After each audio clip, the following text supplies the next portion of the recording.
Bahwa KPK itu pernah menyebutkan pelabuhan ini adalah salah satu sektor yang sangat rentan sekali adanya pungli begitu. Dan kita semua tahu bahwa pungli itu biasanya dimulai dari kesempatan, dan kesempatan itu dari ketidakpastian. Suka tidak suka, mau tidak mau, apalagi dipercepat dengan adanya pandemi ini.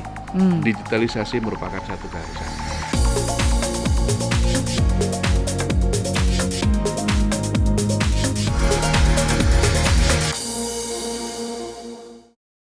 Halo kawan laut, jumpa lagi di episode kedua Bukan PHP, buka-bukaan di podcast Hubungan Laut pastinya. Nah, kali ini kita akan membahas tentang peningkatan pelayanan transportasi laut dengan digitalisasi maritim. Nah, kita akan lihat nih, seperti apa Direktorat Jenderal Perhubungan Laut mengimplementasikannya, apa saja tantangan-tantangannya. Nah, kita akan gali lebih dalam nanti bersama narasumber kita yang sudah hadir pada hari yang berbahagia ini, yaitu ada Kapten Mugen S. Sartoto, Direktur Lalu Lintas dan Angkutan Laut. Apa kabar, Kap Mugen? Alhamdulillah sehat, Mbak Fani. Sehat, wah. Mbak Fani sehat juga? Sehat, alhamdulillah. Cerah sekali hari ini sepertinya. Betul. Sudah semakin semangat. Lagi sibuk apa nih, Kap?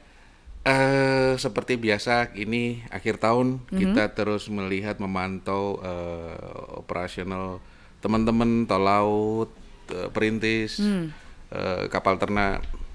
Begitu juga persiapan untuk angkutan Natal tahun baru. Oke, akhir Kita tahun juga, ya, betul. Cap ya. Pasti makin banyak nih karena menutup tahun begitu kan. Semuanya harus dimaksimalisasi lagi Betul. begitu ya. Nah, ngomongin soal digitalisasi nih, Cap, seperti di awal. Nah, kita tahu bahwa era digitalisasi ini semakin merambah ke segala bidang termasuk ekonomi begitu, dan utamanya di perhubungan laut nih, Cap. Nah, kalau dari Direktorat Jenderal Perhubungan Laut sendiri, ini seperti apa? Apa saja yang sudah disiapkan untuk diimplementasikan dan juga menyikapi era digitalisasi ini di dunia maritim seperti apa? Ya, kita ini kan lembaga regulator. Kita ini memberikan pelayanan perizinan. Oke. Nah, di masa lalu perizinan, Mbak Fani pasti tahulah ya, image orang datang bawa map untuk minta perizinan. Betul. Ya. Iya banget Dan lagi, itu Cap. bisa dibayangkan bagaimana text time-nya, bagaimana kemudian dokumen itu tidak termanage dengan baik, ya kan? Bisa juga ada peluang-peluang untuk dokumen rusak, dokumen hilang, bahkan itu bisa menjadi kesempatan untuk quote unquote pungli. Ya kan? Nah, ya. suka tidak suka, mau tidak mau, apalagi dipercepat dengan adanya pandemi ini. Digitalisasi merupakan satu keharusan. Oke. Kita untuk memanage dokumen yang diajukan, kemudian transparansinya, prosesnya sampai di mana. Itu kalau di digital kan bisa tuh, masuknya kapan? Kelihatan ya. Kelihatan. Oke. Kita juga standar layanannya misalkan 3 hari. Dia masuk, sudah mulai dihitung sampai di mana dari loket, verifikator, pejabatnya kasih, kemudian dikasih subdit, selesai. Oke. Itu kelihatan kan? Step by step-nya Step by berarti step kelihatan. jelas ya. Orang akan tahu Oke. di mana. Kemudian juga ketika ada gangguan, misalkan kurang apa atau belum sempat diproses dalam waktu yang sudah dijanjikan, pengguna bisa langsung menghubungi dengan keluhan pelanggan. Oke, Seperti itu. jadi selagi misalnya di track kok tidak seharusnya sampai hari ini nih, begitu ya, pelanggan juga bisa langsung menanyakan begitu ya, Bisa. membuat keluhan Ya. begitu ya. Jadi digitalisasi di Kementerian Perhubungan, terutama di Dirjen Perhubungan Laut, merupakan satu keharusan. Sudah beberapa aplikasi yang kita launching Oke. beberapa tahun yang lalu. Misalkan yang paling ini adalah Inaport.net.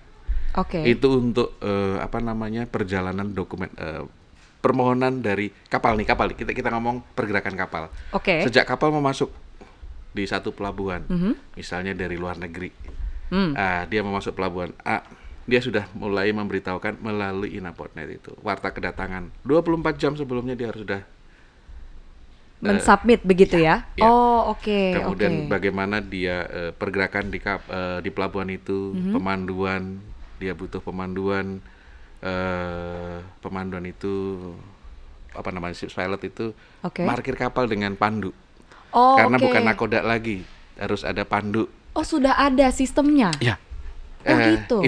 Itu layanan yang ada dalam Inaportnet. Salah Inaportnet. satu ya. Nah, oke, Inaportnet ini dari tadi penasaran since Cap Mugen ini menyebutkan Inaportnet. Nah, Inaportnet ini sendiri apa sih sebenarnya, Prof, dan layanan apa saja yang termuat selain yang tadi memarkirkan kapal bisa melalui Inaportnet begitu? Apalagi tuh? Itu sebetulnya tadi ada itu baru satu bagian aja, pergerakan kapal. Oke, pergerakan kapal. Jadi sebelum kapal tuh masuk pelabuhan, dia sudah lapor, kemudian dia ada lapor, ada flow of dokumennya. Oh, ini kapal GT-nya di atas 500, dia harus dipandu misalkan.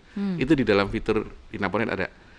Sehingga nanti ini juga cabangnya ada lagi, begitu dia masuk ini dia harus dipandu, dia harus bayar PNBP misalkan. PNBP itu pemasukan negara bukan pajak.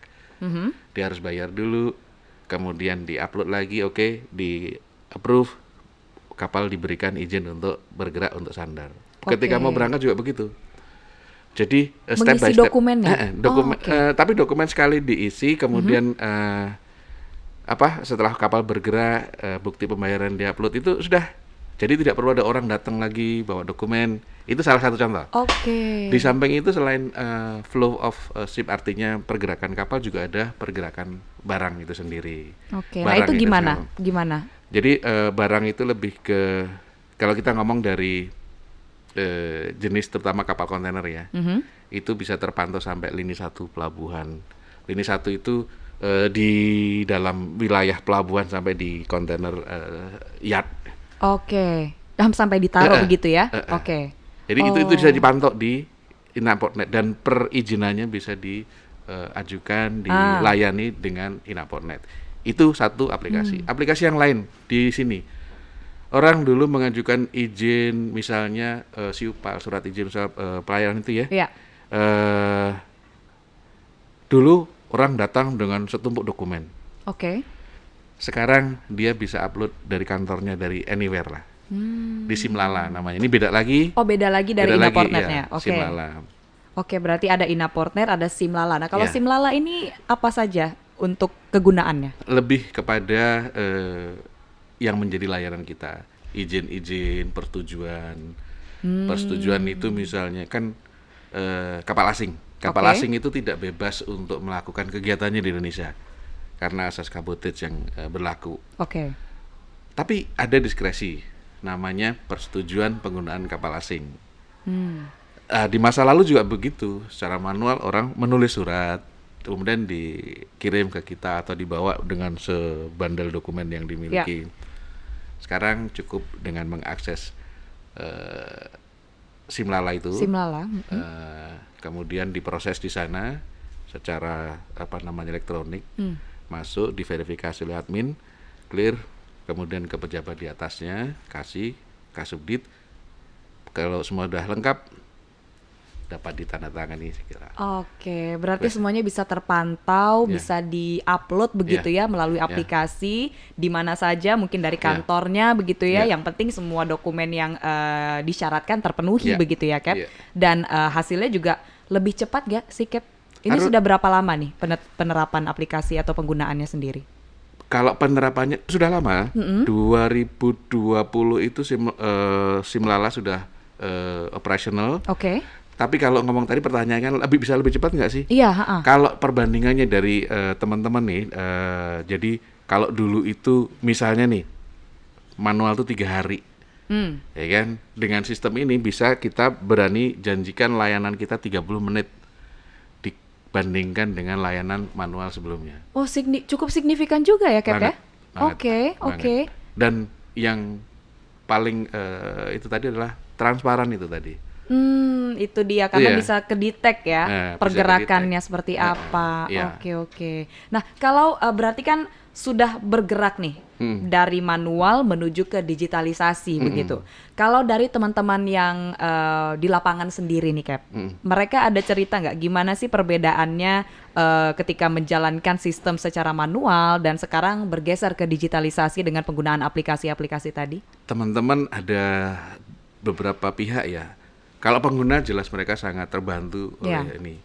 Walaupun memang kita harus akui bahwa masih banyak hal-hal yang kita sempurnakan. Karena memang kadang-kadang masih ada keluhan, prosesnya kurang cepat. Itulah yang kadang-kadang orang kan selalu meminta untuk lebih cepat, lebih cepat lagi. Dulu mungkin 3 hari itu sudah cepat. Betul. Sekarang hitungan sehari masuk itu kadang-kadang kita sudah mulai ditelepon, sudah mulai dikirimi WA. Oh gitu, jadi pelanggannya, customer-nya langsung, Ya. kok udah 30 Ya. menit belum nih, Ya. langsung nanyain gitu ya? Seperti itu. Oke. Tapi itulah tantangan. Jadi ke depan kita memang ya harus lebih cepat. Kan Pak Presiden pernah ngomong. Ya. Siapa bangsa yang tidak bisa bekerja lebih cepat akan ditinggal. Kita nggak butuh gede lah kita. Ya. Yang penting sekarang udah harus lebih cepat. Kalau kita bisa lebih cepat, kita akan memenangkan persaingan. Ya kan? Ini dia salah satu cara untuk efisiensi birokrasi ya. Betul. Oke, Betul. baik. Dan Betul. berarti sejauh ini kalau dari teman-teman yang menggunakan aplikasi dan juga pelanggan begitu, ini ada feedback nggak ini Cap selama penggunaan aplikasi ini? Apakah mereka merasa senang gitu Senang dengan? pasti. Mereka Oke. senang bahwa itu tadi banyak kelebihan, transparan, lebih cepat, kemudian lebih praktis karena mereka bisa di mana aja, tidak harus datang ke sini. Namun kita juga harus mengakui kadang-kadang kita ini kan kalau sudah digitalisasi sistem ya. Ya. Kalau sudah internetnya down dan itu di luar kendali kita, ya itu salah satu hal yang membuat akhirnya ya semua orang panik. Ya. Tapi kita sudah buatkan satu SOP. Apabila dia down dalam waktu sekian jam, harus segera dimanualkan dengan berita acara.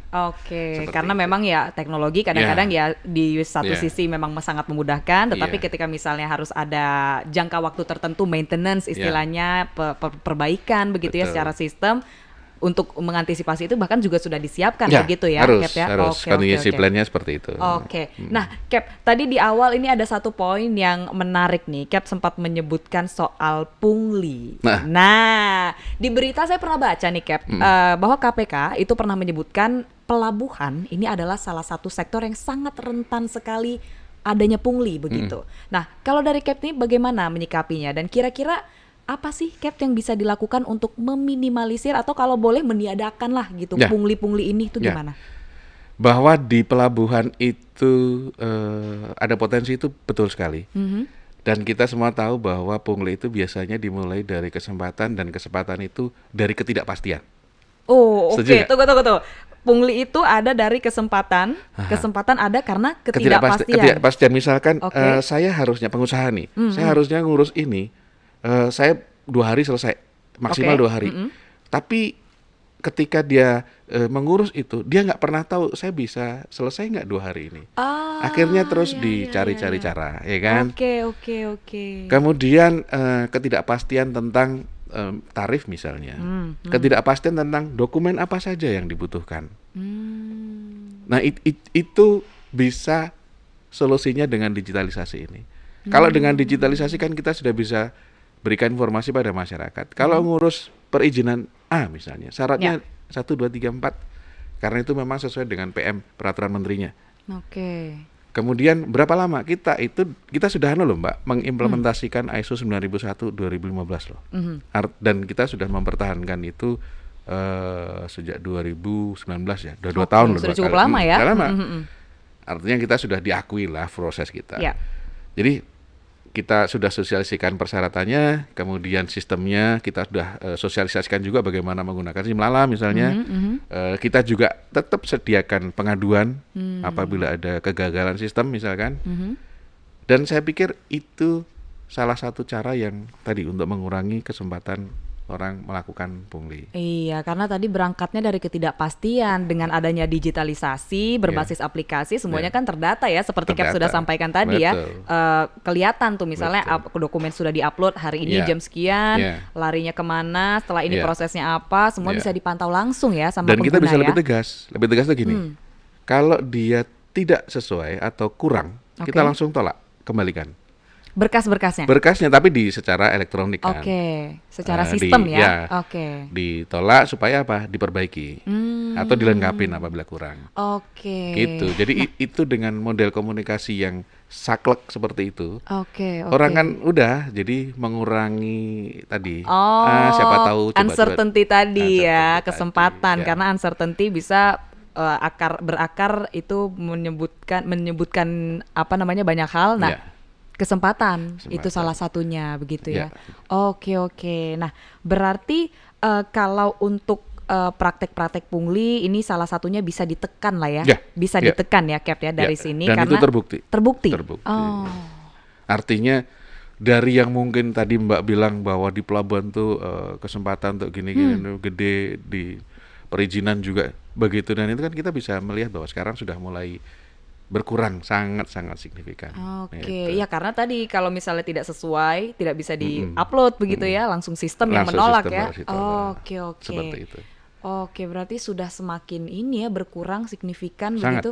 Nah, sangat signifikan. berarti kalau untuk ini kan tadi tujuan-tujuan dari berbagai perspektif lah gitu begitu katakan ya, Cap, mulai dari bagaimana cara mengurangi pungli Ya. dan juga efisiensi Ya. apa namanya pengunggahan dokumen dan pengurusan dokumen Ya. atau perizinan begitu. Ya. Kalau untuk goals atau tujuan besarnya sendiri dari digitalisasi maritim ini sebenarnya apa sih, Cap?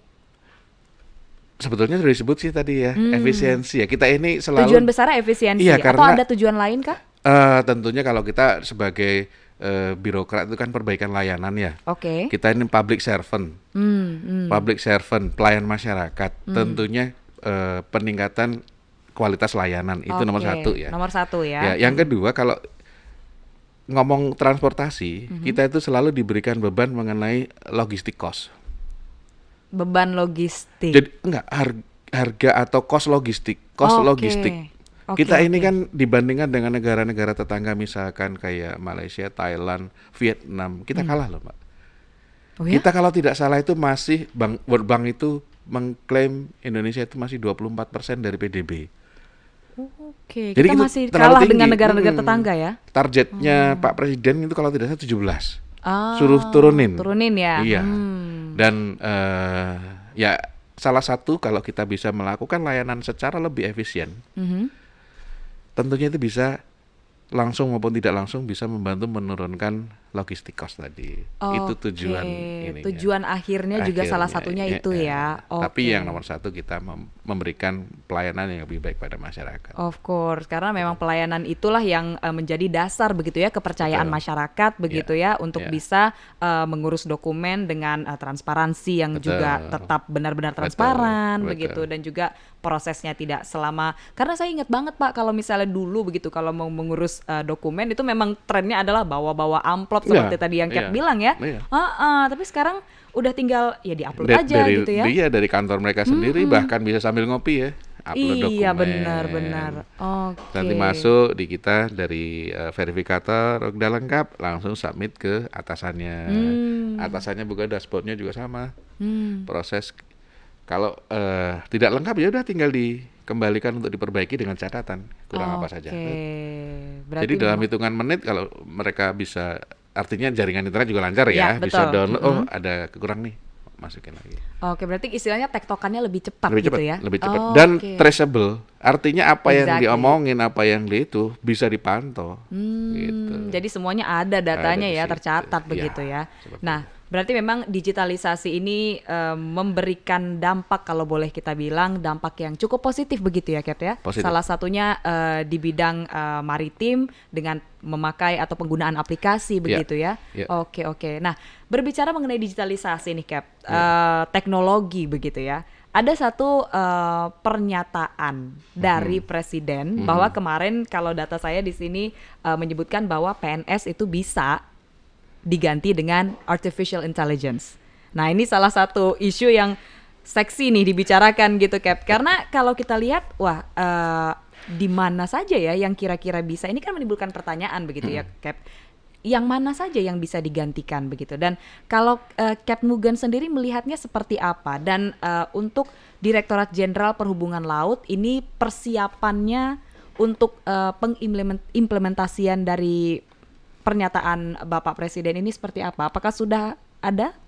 Kita sedang melakukan kajian atas arahan Pak Presiden tersebut. Kita sepakat sebetulnya bahwa ada beberapa fungsi dari PNS yang bisa digantikan oleh artificial intelligence tadi. Ya. Namun tentunya tidak semua, karena tataran kebijakan nggak mungkin dong. Oke, Kan gitu. oke. Oke, Yang itu- bisa apa-apa aja? ada beberapa hal yang sifatnya administratif, Oke. ya kan, dan berulang-ulang saja, Hmm, ya kan, itu paling bisa untuk segera digantikan. Oke. Ya salah satu contohnya tadi sebelumnya kan, itu kan administratif itu orang datang bawa surat permohonan, kemudian dia hanya melakukan verifikasi, udah lengkap. Lengkap itu kan jawabannya kan ya dan tidak, lengkap atau tidak gitu doang kan. Betul. Itu kan repetitif aja, sesuatu yang monoton sebetulnya. Kemudian menyimpan data, kemudian mencatat data, itu kan bisa dilakukan oleh artificial intelligence. Oke. Berarti untuk data sebenarnya Ya. juga sudah mulai ya, langkahnya sudah mulai terlihat nih ya, Cap, Dengan ya. tadi aplikasi yang kita Aplikasi sudah lakukan. Inaportnet ya salah satunya. Itu kan kalau dulu misalkan ditanya ada berapa kapal yang masuk ke Pelabuhan Priok selama 2020 misalkan.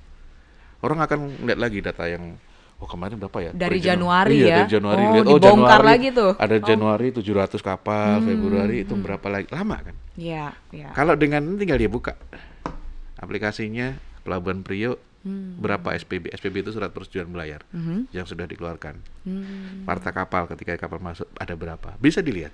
Oke. Ada berapa kontainer yang masuk di Pelabuhan Tanjung Priok selama ada berapa yang diekspor? Bisa. Kalau zaman dulu kan bisa berjam-jam. Bisa bolak-balik tuh Iya. Cap bawain Iya. dokumennya ya. Nah, itu dia.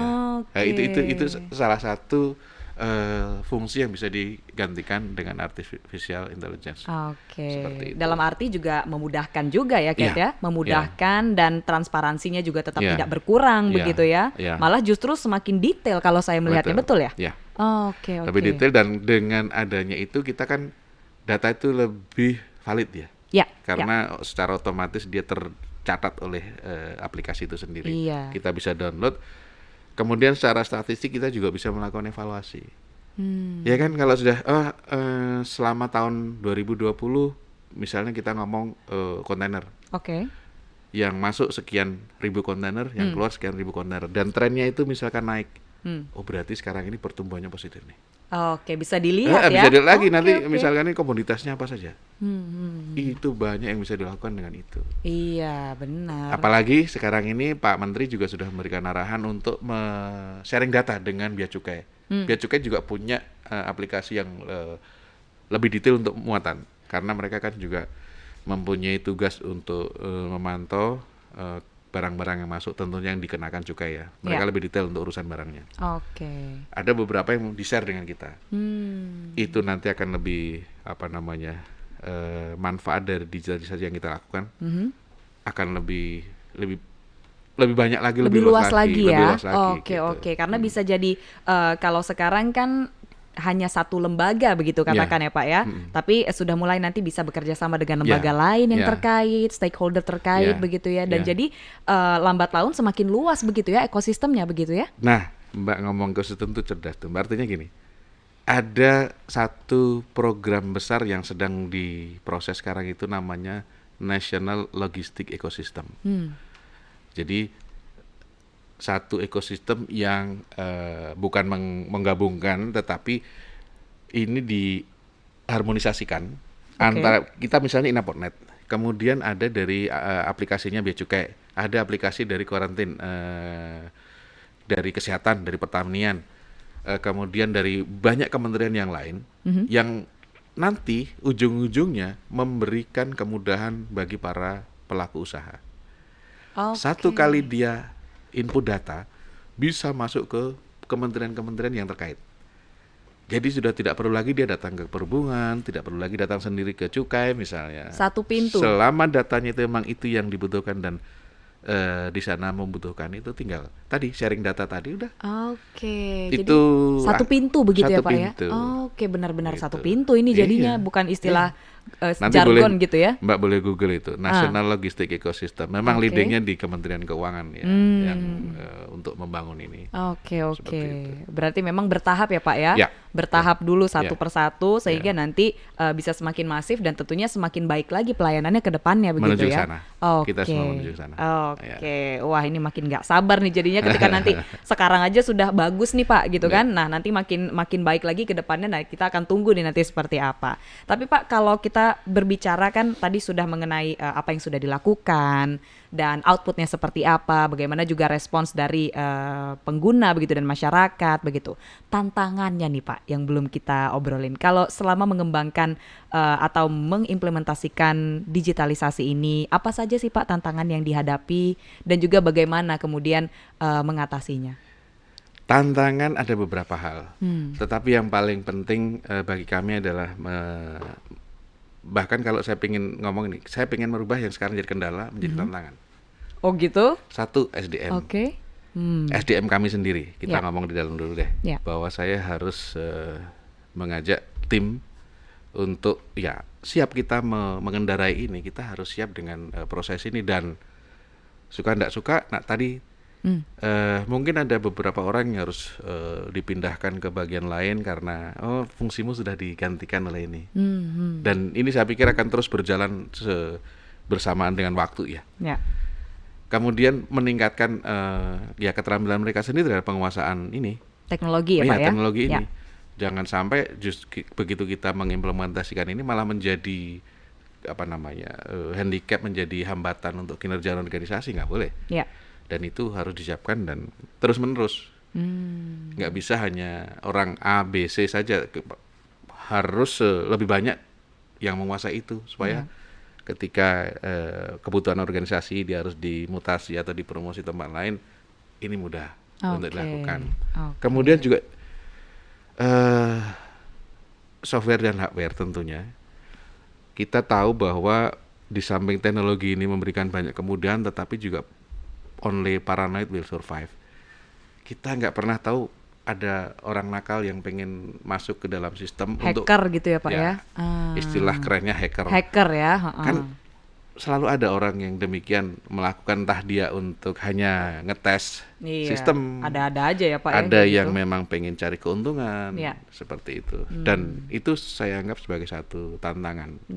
Sehingga teman-teman tetap waspada. Sekaligus meningkatkan kemampuan ya kita punya server misalnya, dan itu saya lihat juga teman-teman sudah aware. Kayak kita baru saja melakukan migrasi server dari lokasi A ke lokasi B karena kita meningkatkan kemampuannya seperti itu. Oke, berarti tantangan ini bukan suatu hal yang dijadikan momok ya Pak ya, malah jadi suatu hal yang dijadikan tantangan untuk bagaimana kemudian bisa semakin maju lagi, semakin baik lagi begitu ya. Jangan jadikan momok ya. Kalau momok itu kita ngelihat kayak hantu kan, tinggal lari kan. Iya benar, jangan ya, nggak boleh. Oke, baik. Nah, seru banget ya. Terakhir Pak Mugen, ini mungkin bisa disampaikan apa yang kemudian menjadi harapan Captain sendiri terkait adanya implementasi dari digitalisasi ini? Ya, harapan saya tentunya bahwa dengan implementasi digitalisasi ini kita dapat betul-betul meningkatkan kualitas layanan kita pada masyarakat. Kemudian kita dapat di dalam kantor sendiri, di kantor saya sendiri, saya bisa memberikan satu nuansa kerja yang tadi kita lupa ya bahas dari pandemi tadi ya, bahwa dengan pembatasan 50-50 bahkan 25-75 pun kita bisa terus bekerja. Jadi teman-teman PNS sendiri saya tidak terlalu khawatir dengan mereka sekarang di mana ya. Enggak, saya ngeliat kinerjanya. Sepanjang pekerjaannya jalan, saya nggak terlalu ini. Dan saya yakin ke depan itu yang akan menjadi tren. Bahwa PNS itu kehadiran itu menjadi nomor 2. Tetapi kinerjanya menjadi nomor 1. Jadi kita bisa memegang tadi pesannya Pak Presiden tadi. Kita bisa menjadi lebih cepat sehingga kita bisa memenangkan persaingan. Efisiensi adalah kunci Pak ya? Efisiensi adalah kunci. Oke, baik. Berarti memang dari bincang-bincang ini bisa kita simpulkan bahwa digitalisasi ini tentunya kita harapkan agar membawakan dampak yang lebih baik lagi. Betul. Di antaranya efisiensi dan juga transparansi. Begitu ya Pak ya? Karena memang itu adalah hal yang sangat penting, apalagi untuk urusan perizinan, administrasi, dan khususnya di pelabuhan sendiri Pak. Ada salah satu isu mengenai pungli begitu tadi ya, yang bisa ternyata setelah diterapkan atau diimplementasikan digitalisasi ini berkurang begitu ya? Sangat berkurang. Sangat berkurang. pasti ada waktu kan. Iya dong, masih ada Pak. Kemarin di Priok misalkan ada isu kan, ada isu pungli di itu kendaraan supir-supir. Iya, nah Sekarang itu. mereka menerapkan namanya STID, Oke. Single Truck Identification. Jadi nanti truk-truk yang bergerak keluar masuk itu sudah tidak lagi dipengaruhi oleh oknum untuk kamu masuk duluan atau kamu Oh, kan jadi gitu nggak, kan? iya biasanya gitu tuh. Iya, Ha-ha. jadi first come first serve. Dia Yes. datang dengan kartu ID yang sudah diprogram, ada chip, ada memori di dalamnya. Dia muat apa untuk kemana. Begitu tap, udah dia langsung menuju ke tempatnya masing-masing. Tidak lagi diatur oleh Oleh oknum ya. oknum gitu loh. Oke. Dan begitu kan, itu kan akan berkurang banget gitu loh. Banget Pak, Banget. banget sangat satu transparan begitu ya, Iya. dan juga datanya juga jelas, Jelas. begitu. Jadi manifest ininya truknya Iya. apa, Iya. mau tujuannya seperti apa dan Iya. kemana begitu ya, sudah Iya. ada gitu ya. Iya. Oke, nah ini ini membuktikan bahwa kemudian digitalisasi ini adalah suatu hal yang pemanfaatannya bisa dilakukan dengan baik Sangat dan juga memberikan dampak atau hasil yang juga Betul, baik begitu ya betul. Pak ya. Banyak kalau kita mau bahas tentang digitalisasi di Iya. maritim, terutama di kepelabuhanan. Banyak Mbak. Dan saya optimis bahwa itu tadi untuk memenangkan persaingan. Sekaligus pesan untuk menurunkan logistik cost tadi juga bisa kita lakukan dengan Ya. digitalisasi ini. Tadi apa? Oke. Efisiensi, Efisiensi, transparansi, traceability. Kemudian ada lagi validity. Validitas. Iya, karena dokumennya memang harus Harus validitas. valid. Betul, dan standarnya semua sama Semua begitu ya Pak ya, sama, tidak iya. ada yang dibeda-bedakan Betul. begitu ya. Wah, luar biasa. Terima kasih sekali Sama-sama, Cap Mbak Fani. Mugen atas waktunya hari ini. Semoga Terima kasih. semakin baik lagi ya Amin, digitalisasi di amin. dunia maritim ke depannya, Amin. dan tentunya inovasi-inovasi dari digitalisasi dari Direktorat Jenderal Perhubungan Laut ini kita nantikan juga ke depannya ya Cap. Makasih, Mbak. Oke, Makasih. thank you Cap. Masih sama-sama Mbak. Terima kasih. Nah, itu dia tadi kawan laut, episode kedua dari podcast Bukan PHP, buka-bukaan di podcast Hubla pastinya. Nantikan terus topik-topik menarik selanjutnya, tapi jangan lupa subscribe, like, dan komen di YouTube Direktorat Jenderal Perhubungan Laut. Sampai jumpa di episode selanjutnya. Bye-bye.